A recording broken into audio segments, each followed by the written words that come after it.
Καλησπέρα, Τριαντάφυλλε, τι κάνεις? Καλησπέρα, είμαι μια χαρά. Χαίρομαι.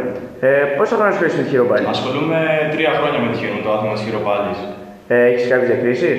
Έχω διακρίσεις και πρώτη και δεύτερη και τρίτη θέση σε διάφορα τουρνουά όπως πανελλήνια πρωταθλήματα, σε αγώνες καφετέριας και στην Αθήνα και στη Λιβαδιά την οποία κατάγομαι την πόλη.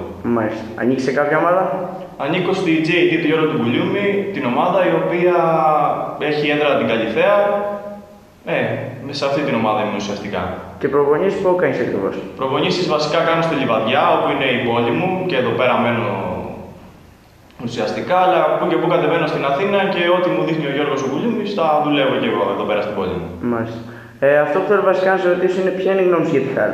Η Χάλ είναι ένα πρωτάθλημα, μια λίγα ουσιαστικά, την οποία διοργανώνει πάλι ο Γιώργος ο Μπουλιούμης, η οποία είναι μια καινοτομία για το άθλημα της χειροπάλης και είναι κάτι πρωτόγνωρο για την Ελλάδα, η οποία πιστεύω θα προσελκύσει κόσμο εκτός από το εσωτερικό, αλλά και από το εξωτερικό, ώστε να δούμε και μεγάλους αθλητές πλέον στη χώρα μας και να αναδείξει και το άθλημα όσο περισσότερο γίνεται.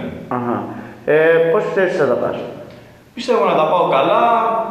Εντάξει, τώρα θα δούμε. Κάθε χρόνο έχουμε ανατροπές στο άθλημα της χειροπάλης και ευελπιστώ ότι καλύτερο για τον εαυτό μου όπως και για τους συναθλητές μου. Ευχαριστώ πολύ και καλή σου επιτυχία. Ευχαριστώ πολύ, να είσαι καλά.